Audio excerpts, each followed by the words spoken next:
este evento académico y agradecer la cordial invitación que me ha extendido la institución que organice, que está a cargo de la ejecución de este diplomado, a fin de participar en el desarrollo del mismo y sobre todo abriendo el evento con esta primera clase que es básica acerca del proceso penal y la primera gran etapa referida a la investigación preparatoria.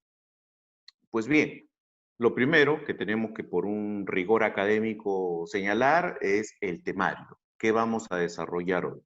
Primero, sin duda que vamos a desarrollar un primer bloque de nociones básicas del proceso penal.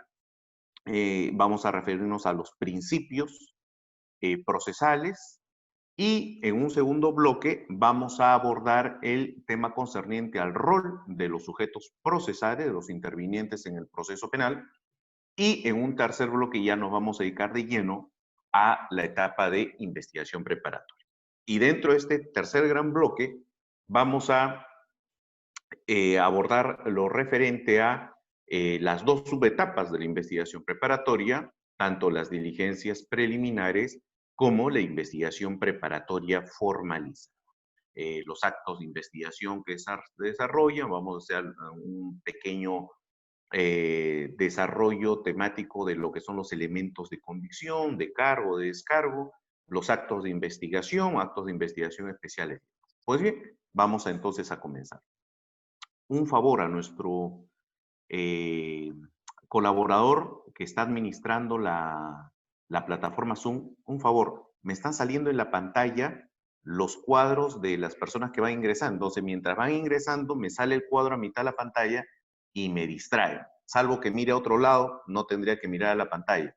A ver si me ayuda con eso, por favor, elimínelo, porque no sé por qué me está apareciendo eso. ¿Ya? Está bien, doctor, sí. Me sigue apareciendo. En ese momento me están apareciendo todos los participantes que van ingresando. Me aparece una notificación, un cuadrado grande, donde visualizo que van ingresando. Sí, ya está, doctor, ya no se va a Muchas poder gracias. admitir. Perfecto, Gracias. perfecto, perfecto. Ahí está. Listo, muchas gracias. Entonces, apreciados colegas, damos inicio al desarrollo de esta primera gran sesión. Lo primero que tenemos que entender es el contexto en el que este Código Procesal Penal del 2004 entra en vigencia, en aplicación, en nuestra realidad, en nuestro entorno, y lo que va a generar la explicación de por qué tantos criterios diferenciados, tantas concepciones o puntos de vista diferentes, no solo de los operadores judiciales, sino también de la propia doctrina respecto a diversos dispositivos contenidos en este cuerpo objetivo. Un ejemplo de esta variedad de interpretaciones de las diversas figuras procesales, instituciones o disposiciones concretas reguladas en el Código Procesal Penal es el caso de la prisión preventiva, por ejemplo. La Corte Suprema tiene hasta ahora que emitir casaciones, tiene que emitir acuerdos plenarios, sentencias plenarias extraordinarias sobre un tema que se supone ya debe haber quedado claro a estas alturas, a 14 años de la reforma procesal penal, de la puesta en vigencia de este Código Procesal Penal en 2004, ya debiera haber quedado claro, pero no. O sea, hoy, hasta hace poco, todavía hemos tenido en el debate y en la incertidumbre del pensamiento judicial, si es que, por ejemplo, en una audiencia de prisión preventiva resulta importante o no determinar si la imputación reúne mínimamente los elementos de tipicidad. O sea, lo que pareciera ser algo tan obvio, pues en algún momento algunos jueces lo rechazaron. Y algunos jueces lo que decían al abogado que cuestionaba eso, decía, señor juez, se está debatiendo prisión preventiva en base a una conducta atípica. Algunos jueces, ¿qué hacían? Le decían, no, señor, plantee usted su excepción de improcedencia de acción y en una semana yo lo cito, ahí vemos. Ahorita solo veamos prisión. Eso, que para muchos nos resultaba tan absurdo y tan claro, pues para muchos operadores judiciales, incluida la Corte Suprema en una casación, señaló pues que no era necesario debatir el tema, determinar si la imputación era típica o no. Un absurdo total. Determinar si es necesario la evaluación y la justificación de los criterios de proporcionalidad, equidad, necesidad de la medida coercitiva de prisión preventiva. Para muchos eso era obvio, era necesario, y la Corte Suprema se ha tenido que pronunciar para que los jueces que dictan estas prisiones evalúen también estos criterios a efecto de determinar si la prisión preventiva es una medida, en ese caso puntual, necesaria, idónea, útil y proporcional, lo cual obviamente era algo claro para muchos, no obstante, para algunos no era tanto así.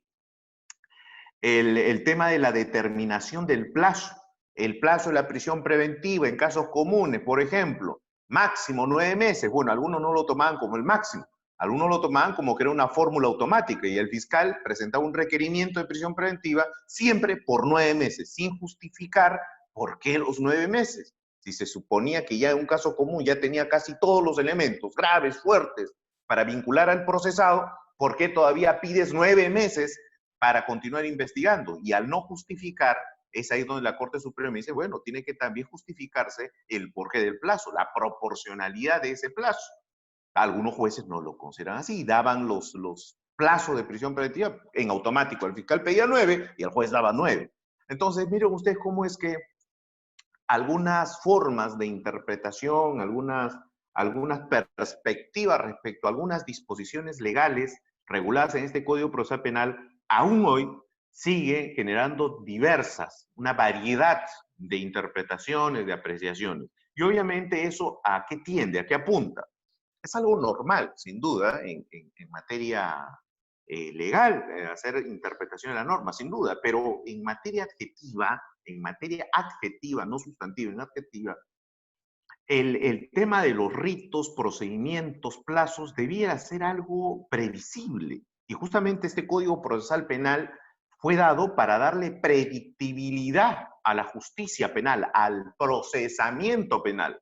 No estamos hablando del tema sustantivo, ¿no? Sino del aspecto procesal. Lamentablemente, pues en nuestra realidad, esa diversidad de interpretaciones de la misma norma, del mismo artículo, del mismo dispositivo, pues ha generado un caos y al punto que llegó un momento, incluso algunos lo lucían orgullosos, como que había un pensamiento de interpretación procesal en Trujillo, otro pensamiento reformista en Arequipa, otro en Lima, otro en Ayacucho. No, pues eso es un absurdo total. El código es para todos. El Código Procesal Penal es para todo el Perú, es una norma general.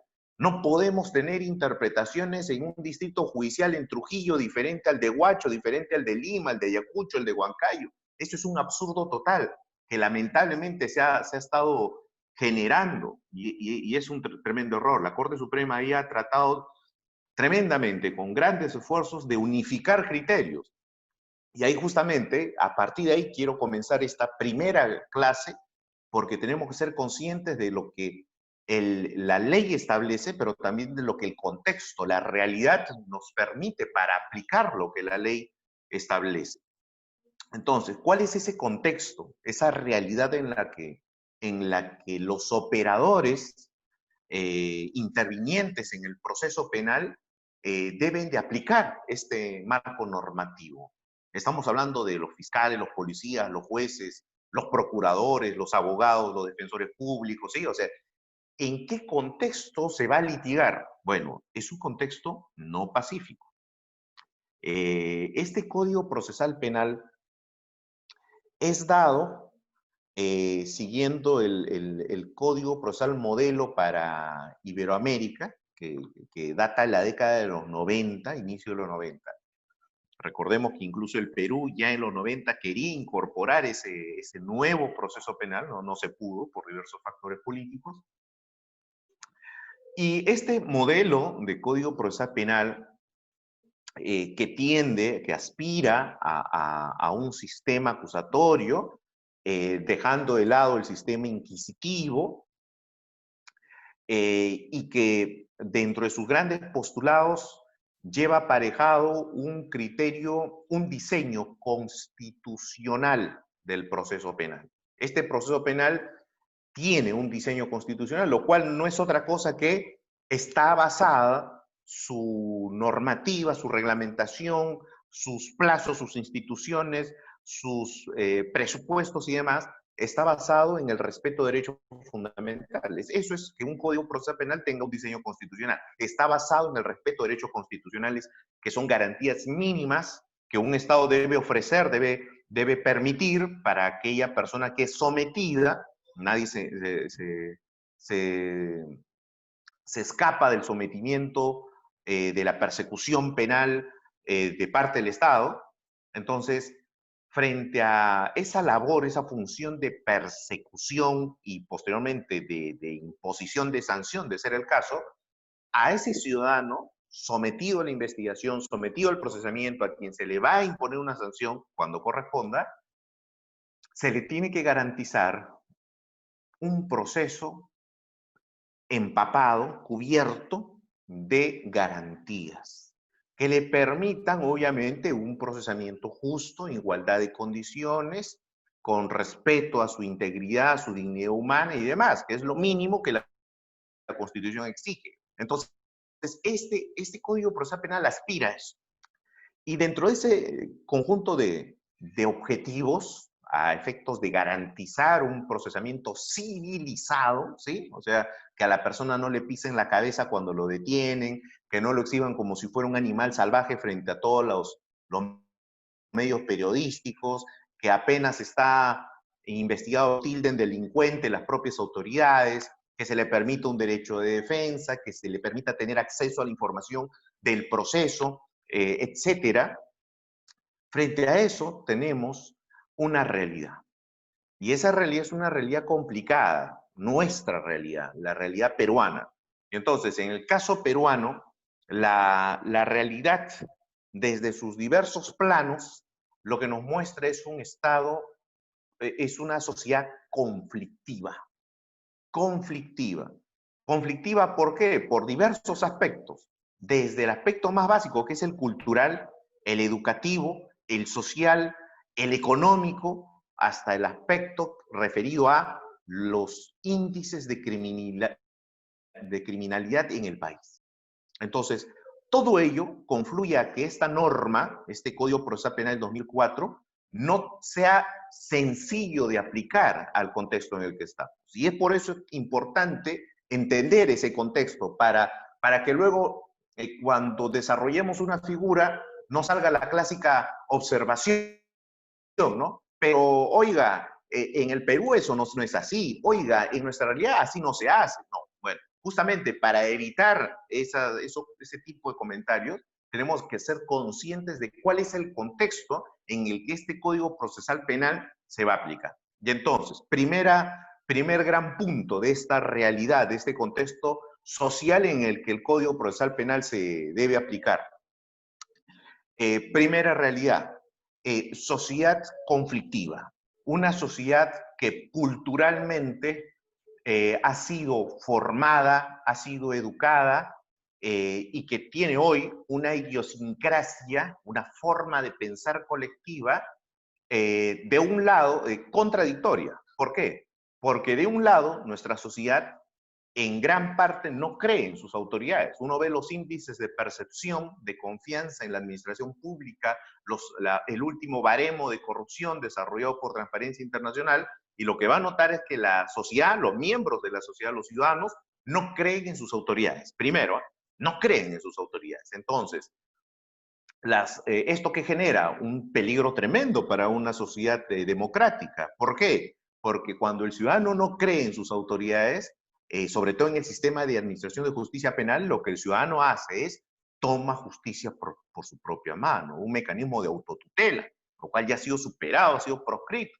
Pero bueno, y es por ello que vemos en muchas ocasiones que un grupo de ciudadanos que interviene en una persona en un supuesto de flagrancia delictiva, robando, asaltando a una persona, lo toman y lo linchan, lo ajustician de propia mano, lo queman vivo amarrado a un poste. Bueno, ese es un gran problema que tenemos.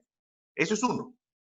Pero contradictoriamente, cuando ocurre algún problema de índole legal en sociedad, los miembros de nuestra sociedad lo que quieren hacer siempre es llevar los casos a juicio, judicializar todo. Entonces, así el hecho sea de mínima lesividad, de mínima gravedad, lo quieren llevar todo a proceso, a juicio.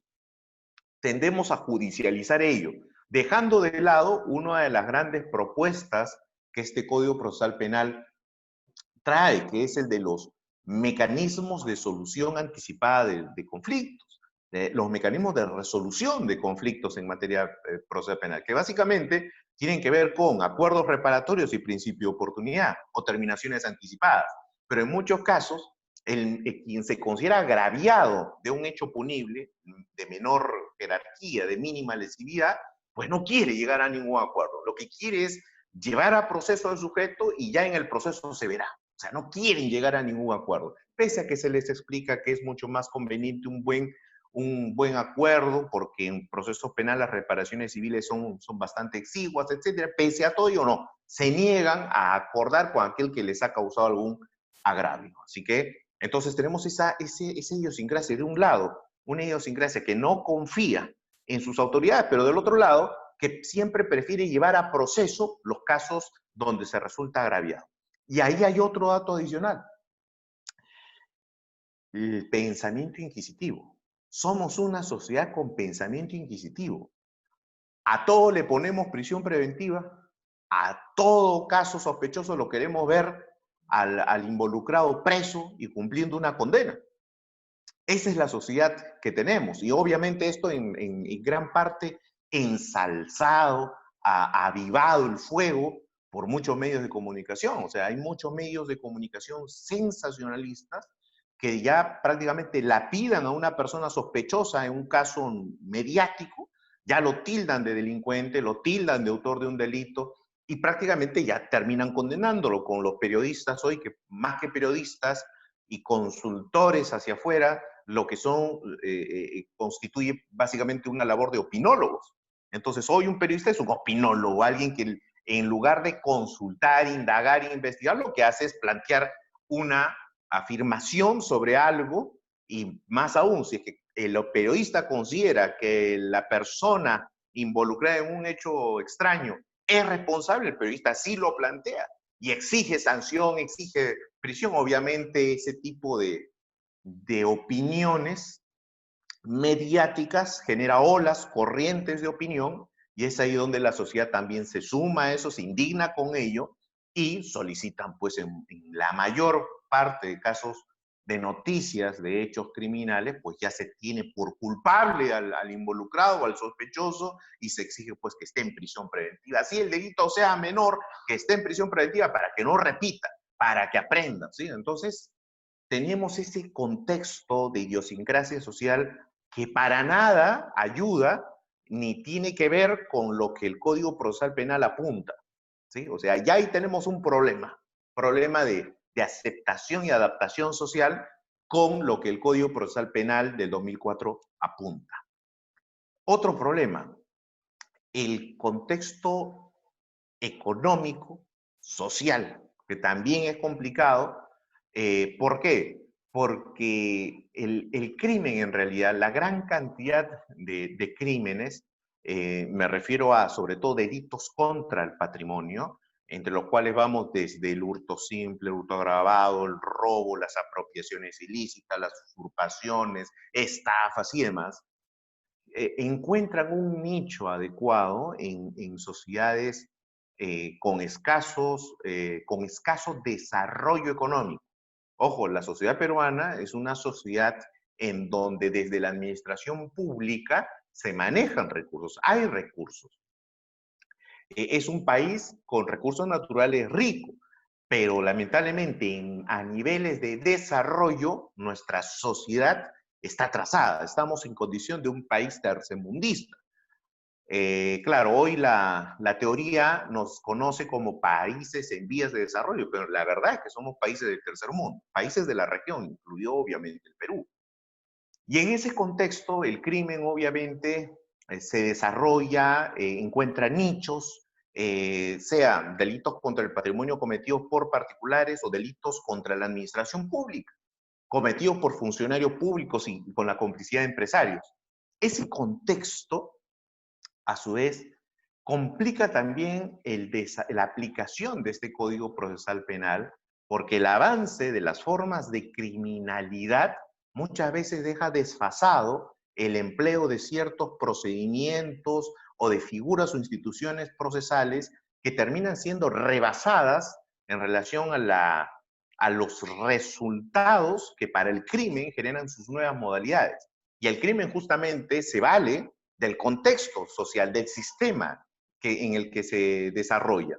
Y entonces, para cometer delitos de corrupción en el contexto de la pandemia, miren ustedes, pareciera difícil de creer, pero claro, se han suscitado hechos de corrupción en el contexto de pandemia. En este contexto de aislamiento social, de cuarentenas, de riesgo letal de contagio de la pandemia, ha habido gente que habría lucrado con la compra de productos, de insumos, de bienes con fines de protección, de prevención médica, equipos médicos, mascarillas, alcohol en gel, que habrían sobrevaluado costos y habrían hecho negociados ahí en las compras estatales y nunca habrían entregado estos productos, etc. Y entonces, en ese contexto, obviamente, aprovechando la coyuntura, aprovechando el contexto en el que nos hemos encontrado, algunos sujetos han cometido crímenes. En ese contexto, ¿cómo aplicamos el Código Procesal Penal? ¿Cómo le exigimos al operador judicial que aplique un Código Procesal Penal que pone por encima a la persona, que coloca siempre a la persona como fin supremo? Miren, siguiendo lo que dice la Constitución, no inventando nada. Este Código Procesal Penal no inventa nada. Sigue los lineamientos constitucionales. Fin supremo, el Estado de la persona humana. ¿Sí? El procesado es una persona, no ha perdido derecho. Entonces, ya de por sí ya resulta difícil. Y en el contexto de la pandemia lo que hemos visto también es que, claro, aplicar el Código Procesal Penal, que en teoría, que de su lectura se ve como un instrumento tan civilizado y tan claro en su contenido, en una sociedad donde, por ejemplo, hemos visto a raíz de esta pandemia que nuestro sistema de salud es un sistema de salud atrasadísimo, un sistema de salud sin recursos, con un maltrato a su personal técnico, profesional, los médicos, los especialistas, los enfermeros y demás, sometidos a condiciones laborales abusivas, sin beneficios, sin seguro. Hemos visto cómo es que a muchos hogares no llegan servicios básicos. No hablo siquiera del internet para las clases de los niños. No, eso es un lujo para algunos. Hablo de servicios de electricidad, de agua potable. Hay personas que viven en lugares aislados, a los que obviamente la ayuda jamás llega. Algunas personas que ni siquiera figuran en los padrones de las municipalidades para distribuir víveres, canastas y demás. Entonces, vemos cómo es que a nivel de salud, a nivel de vivienda, a nivel de sistema de comunicaciones, nos hemos encontrado, no por ahora, sino desde muchas décadas atrás, en una situación de atraso total. Y el sistema educativo ni hablar, ¿no? Con esta pandemia, pues se paralizaron las clases presenciales y hoy el nivel de alumnos que están estudiando de manera virtual es escaso, porque no todos tienen un celular a la mano, no tienen una tablet, peor aún no tienen señal de internet. Es terrible. Y a ello le sumamos el sistema de administración de justicia penal. Y ahí quería llegar. A ver, tenemos un código innovador, un código más civilizado, un código procesal penal que apunta a dotar de garantías mínimas a una persona sometida a un proceso en un contexto de Estado democrático de derecho, pero de un lado tenemos un sistema de administración de justicia vetusto, arcaico, que se maneja y que funciona presencialmente, que funciona en atención a papel, pese a la oralidad y todo, no, funciona en atención al papel, al rito del documento, de mesa de partes al despacho, de distribución de notificaciones de manera presencial, física. Y es por ello que cuando se determinó el estado de emergencia, ¿qué pasó con el sistema de administración de justicia? Se paró, se detuvo, solo funcionaron los juzgados de emergencia vinculados a ceses de prisión preventiva, prisiones preventivas, beneficios penitenciarios, habeas corpus, pero todo lo demás, las investigaciones, los procesos penales, frenaron. ¿Por qué? Porque tenemos un sistema de administración de justicia penal arcaico, vetusto. En otros países no muy lejanos, como Chile, tenemos procesos penales digitalizados, el expediente digital. Aquí en el Perú no tenemos eso. Tenemos un proyecto que es el del sistema de expediente electrónico, que está para casos laborales y solo en algunos distritos judiciales. Pero en materia penal no tenemos eso. Y entonces, eso obligó a que se parara, se detuviera, se paralizara el desarrollo de los procesos penales a tal punto que el propio Estado tuvo que disponer la paralización, la suspensión también de los plazos administrativos y procesales, porque nuestro sistema es un sistema arcaico, retrasado. No estamos a la par con la tecnología. Y entonces en ese contexto se dio también la necesidad de habilitar audiencias virtuales, y ahí se generó todo un problema. Otro problema, porque no todos los abogados están familiarizados con los sistemas electrónicos, con los sistemas digitales, con el ciberlitigio. A muchos acostumbrados al rito de la audiencia, pues no se acostumbran al sustento de un alegato virtual, hablándole a la computadora, consideran que es algo muy frío, que el juez no se convence fácilmente, etcétera, ¿no? Etcétera. Y a ellos se les suman los problemas de señal, tema logístico. Muchos distritos judiciales no tenían banda ancha como para garantizar que esas audiencias se llevaran adecuadamente. Y entonces el abogado quería escuchar lo que decía el testigo, era imposible. El abogado no escuchaba lo que decía el fiscal, nadie escuchaba lo que decía el juez no escuchaba las partes, entonces ¿cómo llevar adelante una audiencia virtual? Tremendos problemas que están vinculados a la situación del estado en el que estamos, de nuestro país. Entonces, a todo esto le vamos a sumar algo más, la ola del crimen. Nuestro país es uno de los países que más altos índices de criminalidad tiene en la región. Y índice de criminalidad en diversos aspectos. Delitos contra el patrimonio, casos comunes, delitos contra la libertad sexual, delitos de corrupción de funcionarios y lavado de activos. Son los delitos que con mayor frecuencia se van dando en nuestro país. Obviamente el delincuente se vale del propio sistema, de la debilidad, de la informalidad existente económica en nuestro país, de la facilidad con que en el sistema de administración de justicia se encuentran redecillas y agentes de corrupción, modus de trabajo, entre comillas, modus operandi de los delincuentes que están en la administración pública y que hacen pues su negocio, toman por asalto el botín del Estado y demás. Entonces, en ese contexto tan convulsionado, no pacífico, tan alterado y tan afectado, dañado por la ola de crímenes, es que este Código Procesal Penal se presenta. Y entonces, a estas alturas, lo que nosotros tenemos que tener muy claro como profesionales del derecho es que este Código Procesal Penal de 2004 en nada soluciona el nivel del sistema de administración de justicia penal. ¿Por qué? Porque en nuestro país el sistema de administración de justicia penal, estoy haciendo un análisis restringido de todo el problema, solo en materia penal, no depende de la ley penal, ni de la ley sustantiva, estoy hablando del Código Penal y leyes especiales, es decir, no vamos a mejorar los resultados del sistema de administración de justicia penal aumentando penas o creando nuevos delitos como el feminicidio, no. Esos hechos van a continuar desarrollándose y ahí está. Nosotros desde un primer momento siempre tuvimos una posición respecto al feminicidio, considerando un delito innecesario porque ya el Código Penal establecía la sanción para los casos de homicidio, incluso con un agravante que es atentar contra poblaciones vulnerables. Entonces, hoy las cifras nos dan la razón. O sea, ¿de qué sirvió que se implantara, que se creara el tipo penal de feminicidio? ¿De qué sirvió? Si hoy sigue siendo una constante.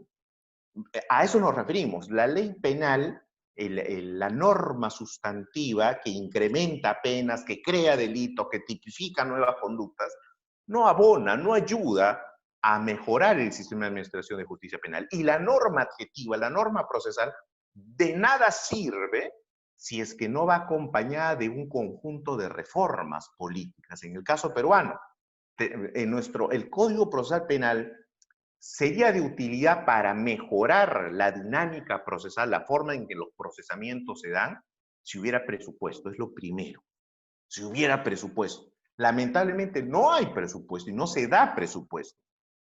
Entonces, ¿cómo podemos exigir condiciones adecuadas? Miren, ni siquiera para el ciudadano, para el funcionario público que cumple el servicio de administrar justicia, si no tiene locales adecuados, si la policía no tiene la tecnología, las comodidades, las oficinas, los implementos tecnológicos, científicos para desarrollar una investigación, para estar interconectado con la información de RENIEC, de SUNAR, de la UIF, etcétera.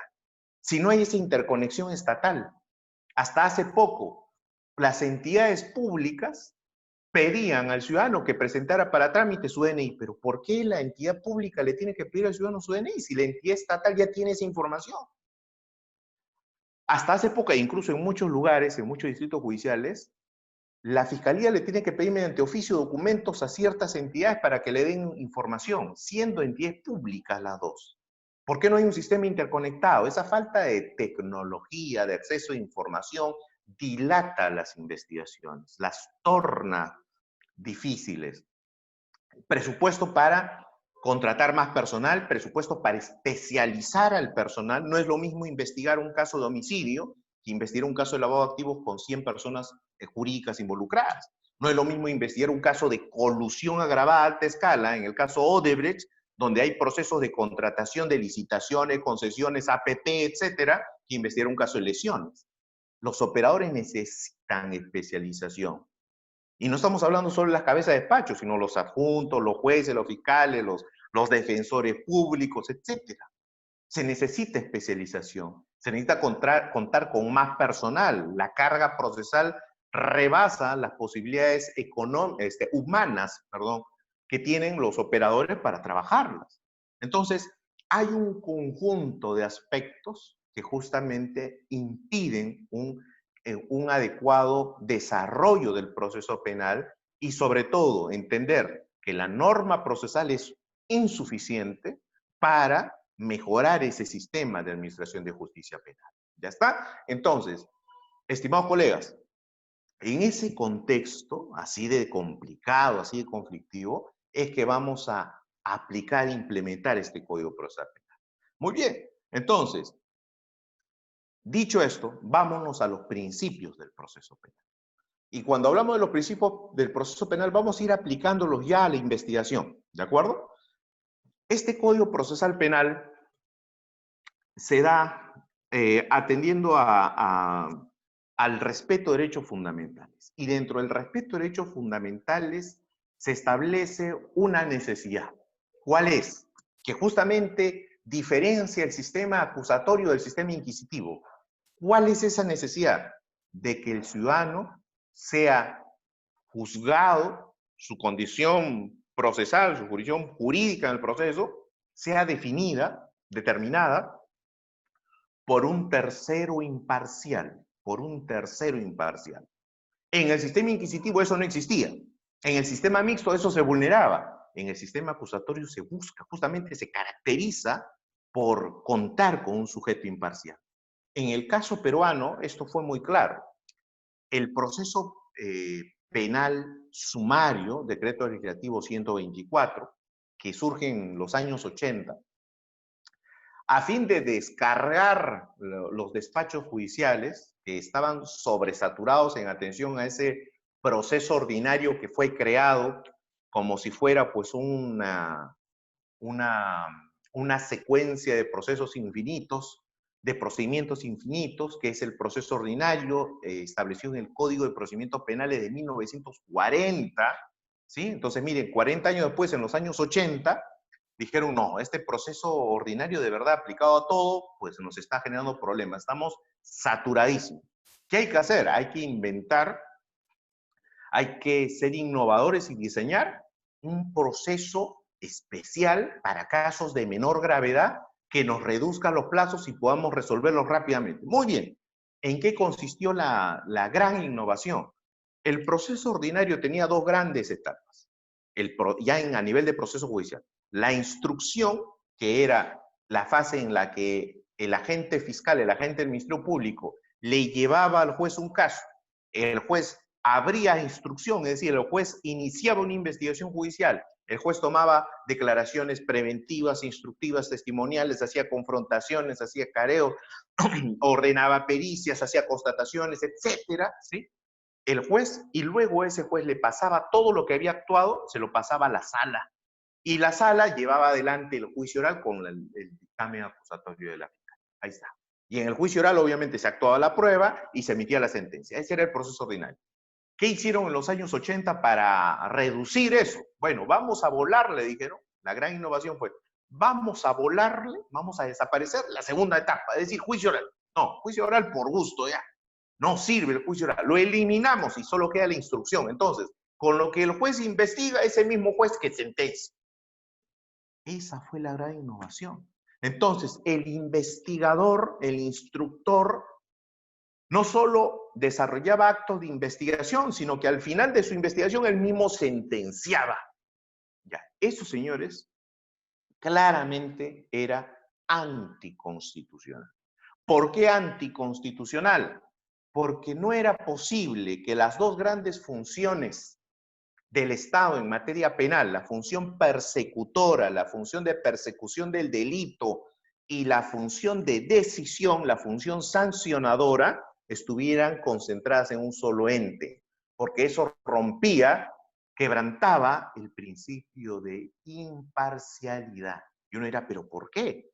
Porque el investigador tiene un perfil. El investigador nunca actúa bajo el principio imparcial, porque ese investigador sospecha, ese investigador imputa, ese investigador no cree lo que le responde en primera fase el imputado. Ese investigador siempre va a ser suspicaz, siempre va a sospechar. En cambio, el juzgador, el que decide si condena o absuelve, no tiene que ser parte, tiene que ser un imparcial. Él no puede ser un investigador. Él tiene que decir en base a una acusación, en base a un argumento de defensa, en base a lo actuado en prueba, decidir. En el proceso sumario eso no se cumplía. Se quebraba la imparcialidad. Entonces, en este Código Procesal Penal se establece lo que se llama la separación de los roles procesales. Y se dice, a ver, acá vamos a tener que separar roles. La investigación, el ejercicio de la acción penal, la carga de la prueba van a estar en manos de un órgano autónomo constitucionalmente. ¿Es el Estado? Sí, pero es un órgano constitucionalmente autónomo, Ministerio Público. Él va a investigar, él va a hacer actos de investigación, él va a desarrollar las diligencias con apoyo de la policía o directamente, él va a ejercer la acción penal al formalizar la investigación preparatoria, él va a acusar y él se va a hacer responsable de la investigación y va a asumir la carga de la prueba en juicio. Ahí está, ya está. Pero ojo, este señor no puede ser imparcial. A este le vamos a imponer que actúe bajo el principio de objetividad. Oiga, ¿y qué diferencia hay entre la imparcialidad y la objetividad? Que bajo el principio de objetividad, tu labor se basa no en meras presunciones, ojo fiscales, ¿eh? Tu labor se basa no en meras presunciones. Toda tu actuación funcional se basa en datos objetivos. Sin duda, el fiscal plantea hipótesis, sin duda, pero esas hipótesis no están basadas en meras corazonadas. Yo creo, puede ser, no. Esas hipótesis incriminatorias, esas hipótesis de peligro y demás, están basadas en datos objetivos. Y es por ello que el Código Procesal Penal, cuando desarrolla la investigación, las diligencias preliminares, la investigación preparatoria, la etapa intermedia, el juicio oral, nos habla de diversos niveles o estándares de prueba, lo cual ha sido recogido por la sentencia plenaria casatoria 1/2017 por la Corte Suprema, en donde nos habla de sospecha razonable, de sospecha reveladora, de sospecha grave, de sospecha suficiente y para fines de condena, prueba suficiente. Es decir, hay diversos estándares que el fiscal tiene que seguir para impulsar la investigación para que el proceso avance. Principio de objetividad. El fiscal tiene que emitir sus disposiciones, disposición de archivo, disposición de formalización, requerimiento de acusación, requerimiento de sobreseimiento, en base a datos objetivos, no en base a lo que él simplemente cree, lo que él presume, no, no, no, en base a datos objetivos. Y es por ello que, bajo el principio de objetividad, el fiscal en la investigación, ¿qué hace? Recaba elementos de convicción de cargo, sí, pero la norma dice, también está obligado a recabar elementos de descargo, es decir, elementos que favorezcan al investigado, elementos que lo desvinculen del hecho, elementos que sirvan para determinar que el hecho no es de naturaleza penal, no es un hecho punible, es un hecho administrativo, civil, etc. Principio de objetividad. El fiscal no es un sujeto imparcial, ni siquiera desde las preliminares. Es un sujeto regido bajo el principio de objetividad. No es imparcial porque la definición de lo imparcial, el término imparcial, que viene del latín impartial, sin parte, es propia de un tercero. Y el fiscal no es un tercero, ni siquiera en investigación. Un tercero es el juez, porque el juez tiene las pretensiones persecutora y de defensa, acusadora y de contradicción, las tiene como un tercero ajeno a ellas para resolver sobre ellas. El fiscal de la investigación no tiene varias pretensiones. El fiscal es el que lleva adelante la hipótesis. Entonces, un ejemplo de esto. Juez imparcial, el juicio oral. La fiscalía hace una pregunta inapropiada al testigo. La defensa objeta. ¿Quién resuelve la objeción? El juez. Juez tercero imparcial. En diligencias preliminares o investigación preparatoria, vamos a una diligencia de toma de declaración. ¿Quién toma las preguntas? ¿Quién hace las preguntas? El fiscal. Si el fiscal, al hacer preguntas al investigado, le hace una pregunta inapropiada, una pregunta capciosa, tendiente a confundirlo, o lo maltrata y yo soy su defensor, ¿qué hago? ¿Objeto? No, pues, no se puede objetar a nivel de investigación. ¿Por qué? Primero porque no es el mecanismo, no es el contexto y no hay un tercero imparcial que resuelva. En la investigación, ¿quién la dirige? ¿Quién es el responsable? ¿Quién es el líder de la investigación? El fiscal. Entonces, si él mismo es el líder y él mismo pregunta ¿qué es imparcial? No, pues principio de objetividad. Tenemos que tener esto muy claro, muy claro. El juez, en cambio, sí es un imparcial, debe ser un imparcial. ¿Por qué es importante que el juez sea un imparcial? Ojo, no solo el juez de juicio oral, no solo el juez de juzgamiento, el juez, sea de investigación preparatoria, sea el de la etapa intermedia, sea el del juicio oral, sea la sala de apelaciones, siempre tiene que ser imparcial porque este juez siempre va a tener a su disposición pedidos, requerimientos, solicitudes de las partes. Entonces, tutela de derechos, ejemplo. Tutela de derechos. La defensa considera que la fiscalía no le está permitiendo indebidamente tener acceso a los actuados de la investigación y está afectando su derecho de defensa. Tutela de derechos. ¿Quién resuelve eso? El juez.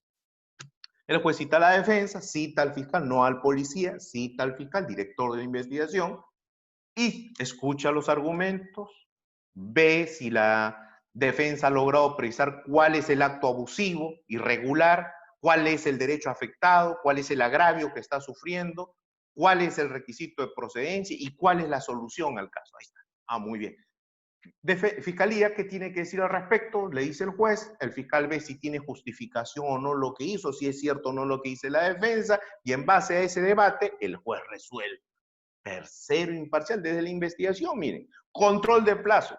La fiscalía ya venció, ya se pasó el plazo ordinario que fijó, han pasado 5 días y recién está emitiendo una imposición ampliando. Ah, está ampliando fuera el vencimiento del plazo ordinario. Control de plazo. La defensa plantea eso al juez y el juez cita al fiscal y dice, oiga, ¿qué pasó? ¿Es cierto lo que me estoy diciendo? A ver, vamos a ver el cómputo.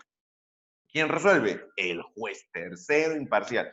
Prisión preventiva. La fiscalía solicita un requerimiento de prisión preventiva, señalando que se cumple con los presupuestos del artículo 268 del Código Procesal Penal y solicita un plazo determinado para que la persona permanezca privada de su libertad mientras dura el proceso penal.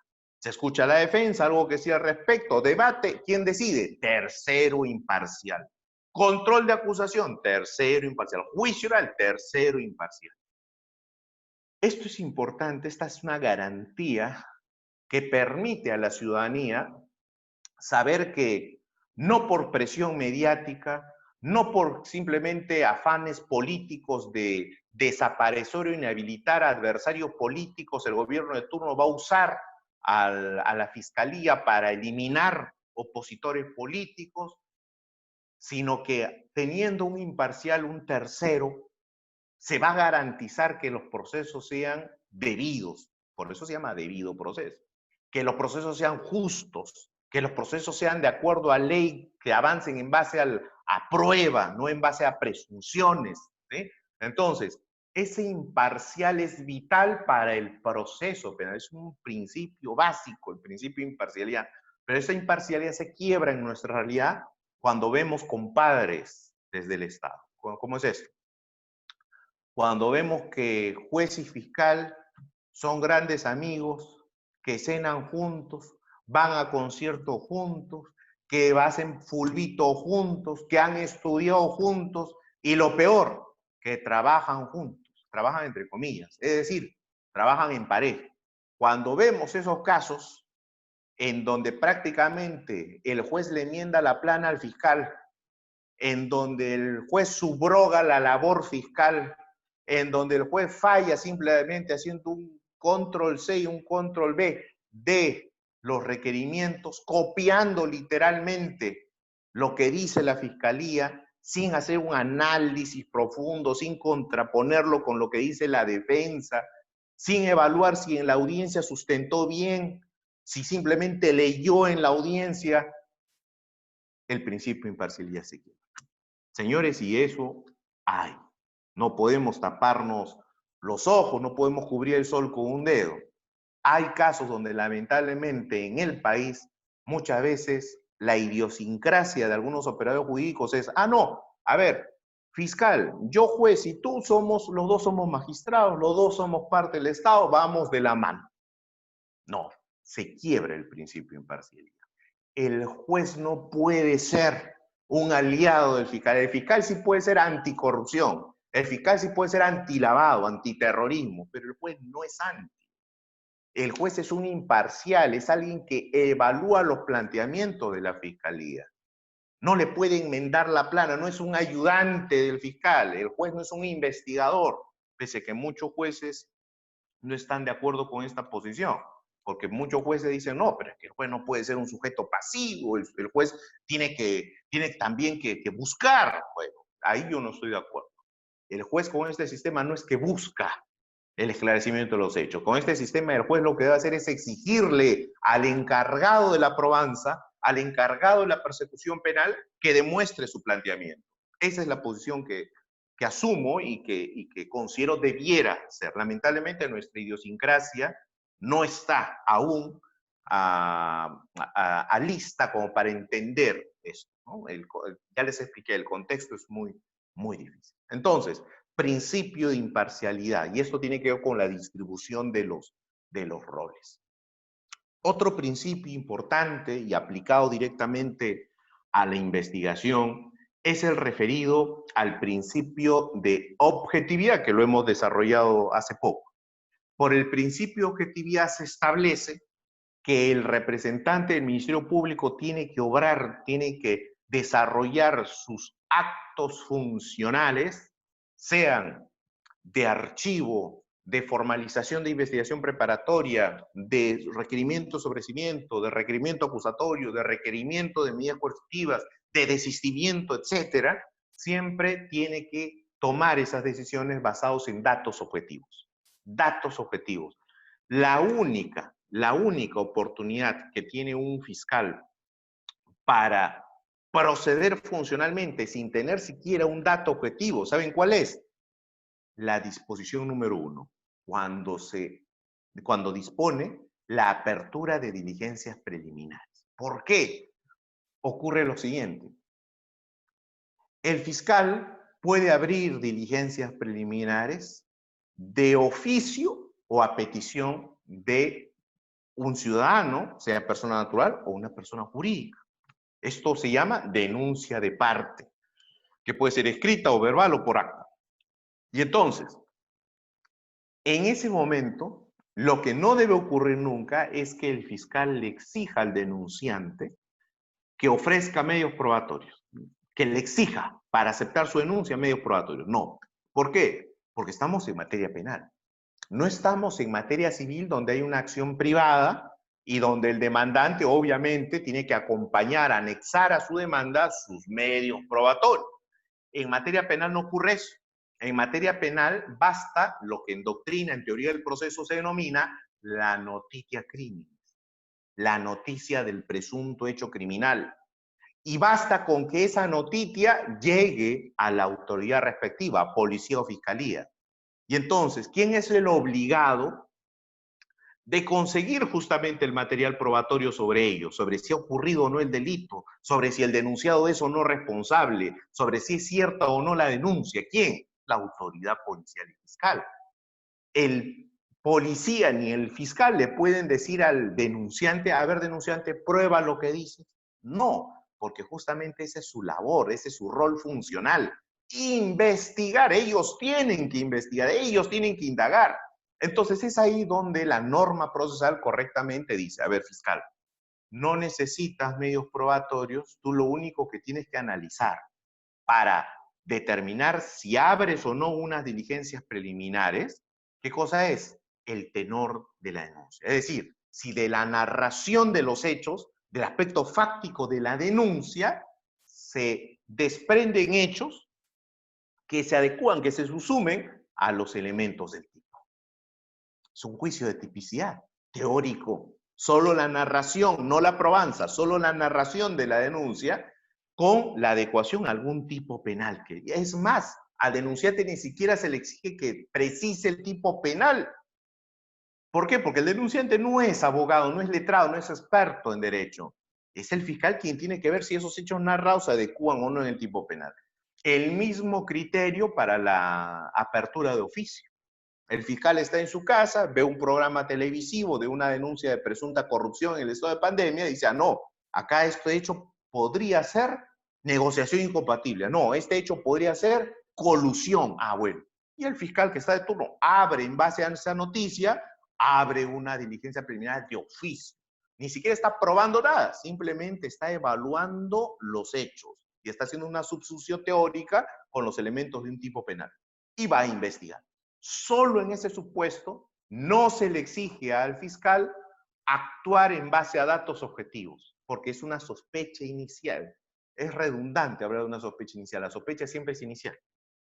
Una sospecha razonable, ¿sí? Razonablemente los hechos se encuadran, hechos narrados, se encuadran en determinado tipo penal. Y en base a eso el fiscal abre diligencias preliminares. ¿Qué cosas son las diligencias preliminares? ¿Son lo mismo que la investigación preparatoria formalizada en naturaleza? No, hay una diferencia. Hay una diferencia. ¿Cuál es? Las diligencias preliminares son actos urgentes, inaplazables, que desarrolla la policía o la fiscalía a efectos de recabar, cuando corresponde, según sea el caso, elementos de la escena del suceso, algunos lo llaman escena de crimen, identificar o individualizar a un sospechoso, al autor o partícipes, asegurar o auxiliar a la víctima y determinar si el hecho ha ocurrido o no. Son actos urgentes, inaplazables. El ejemplo clásico, un homicidio. La policía encuentra en la calle un cadáver de una persona que tiene, evidentemente, está en un charco de sangre, y tiene en la cara, en el cuerpo, en los brazos diferentes eh, rastros de impactos de bala. La policía lo ve, se acerca cuidadosamente, verifica que la persona está muerta y procede a hacer sus diligencias preliminares. ¿Cuáles serían esas diligencias preliminares? Dejar constancia de cómo se encontró la escena, marcación, medidas de los objetos cercanos, levantamiento de los elementos de la escena, rastro de sangre, sudor, cabellos, ADN, fotografías, entrevistar a los testigos, etcétera. Solicitar la presencia del fiscal, el fiscal llega, ordena el levantamiento del cadáver, el examen de necropsia, examen toxicológico, pedido de cámara de biovigilancia, etcétera. ¿Qué son esos? Actos urgentes. Son diligencias preliminares, tendientes a acreditar si es que ha ocurrido efectivamente un hecho delictivo y quiénes habrían sido. Esto es trascendente, ¿por qué? Porque no todos los hechos delictivos tienen escena del suceso o escena del crimen. Un delito de lavado de activos, a través de estos dispositivos que hoy tenemos, es muy sencillo hacer transferencias financieras, incluso de cuentas de bancos o plataformas en países extranjeros. Entonces, yo con mi dispositivo celular, en este momento ingreso a internet y abro la cuenta de una empresa offshore que cree, cuya identidad no está garantizada, que es confidencial, y que está ubicada la cuenta con el dinero en un banco situado en un paraíso financiero, en Islas Gran Caimán, en Luxemburgo, ¿sí? Y entonces hago una transferencia de esa cuenta a la cuenta bancaria de una empresa cuya sede está en Estados Unidos. La pregunta es, ¿cuál es la escena del suceso? Lavado de activos, si es que el dinero proviene del narcotráfico y lo estoy lavando a través de la fachada de contratos comerciales o compra de algún tipo de bien. ¿Dónde está la escena del suceso? Claro, en esos casos no hay escena del suceso, hay una secuencia de actos, pero no hay una escena del suceso. Entonces, en algunos casos, la naturaleza de estos actos de investigación va a variar de acuerdo a la naturaleza del tipo penal.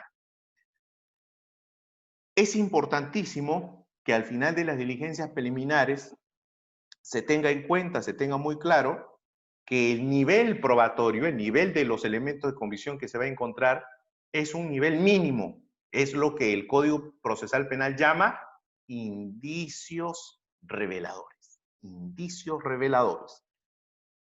No es prueba suficiente, no son elementos de convicción grave, no, indicios reveladores acerca de que habría ocurrido el hecho delictivo. Datos objetivos mínimos, pero sobre todo la identificación de un sujeto.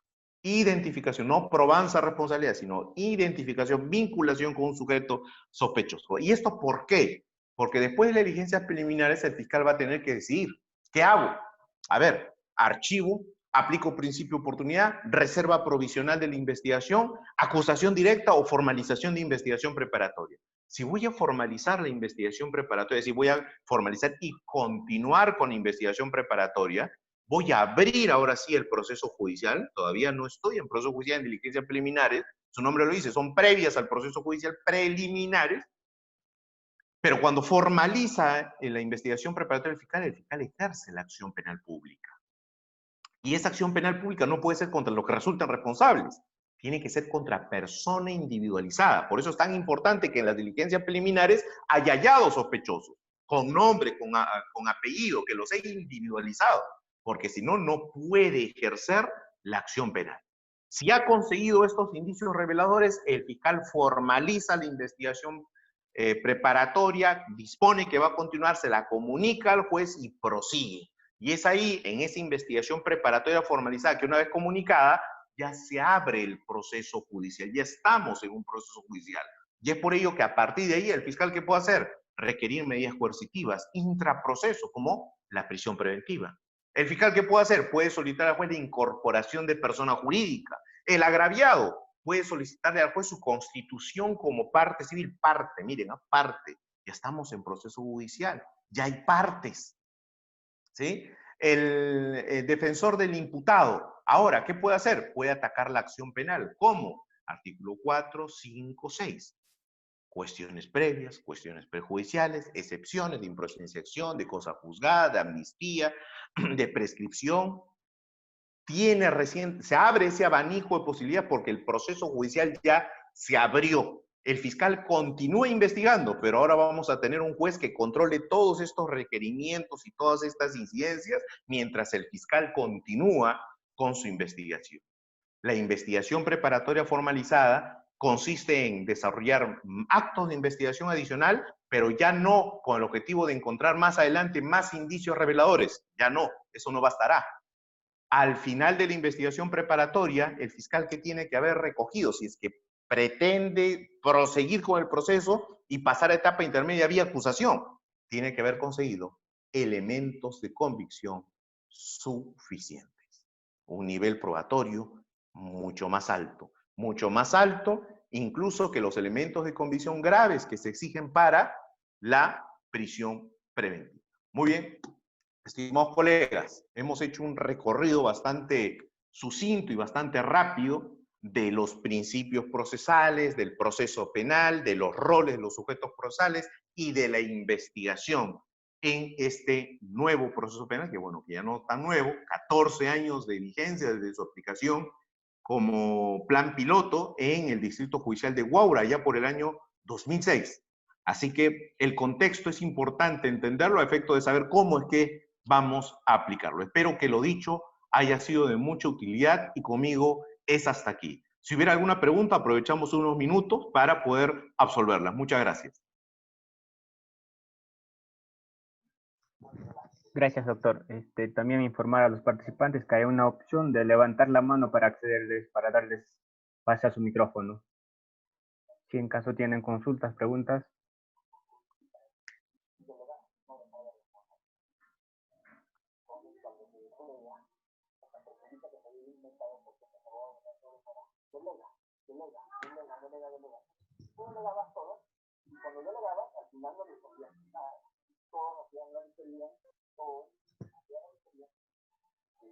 Adelante, doctor Chani.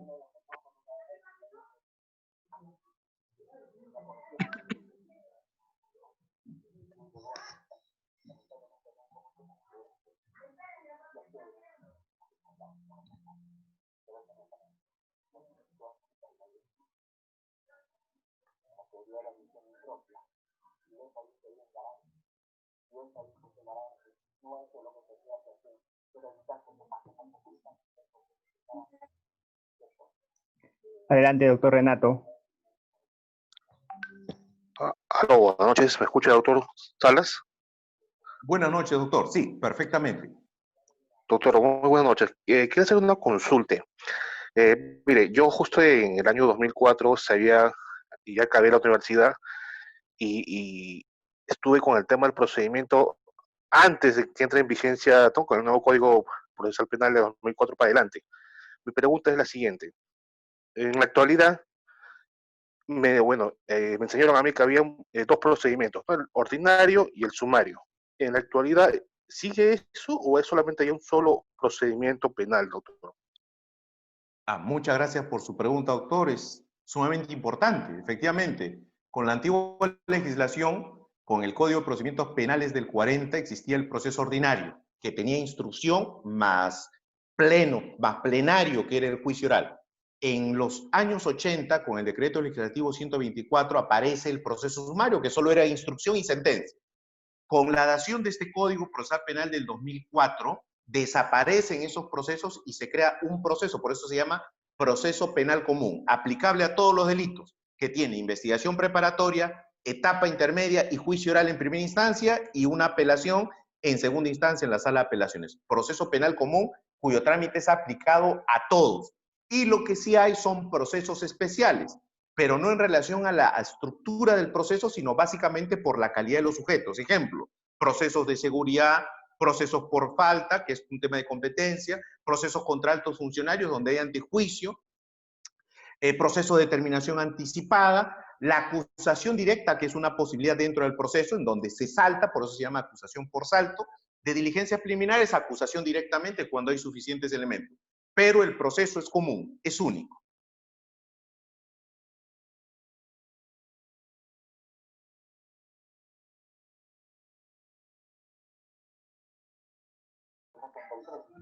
Muchas gracias, doctor. Si los participantes no tienen más preguntas, creo que ya finalizaríamos la clase. También informar que el doctor nos ha facilitado la diapositiva que vamos a subir al aula virtual. Hay una pregunta más, doctor.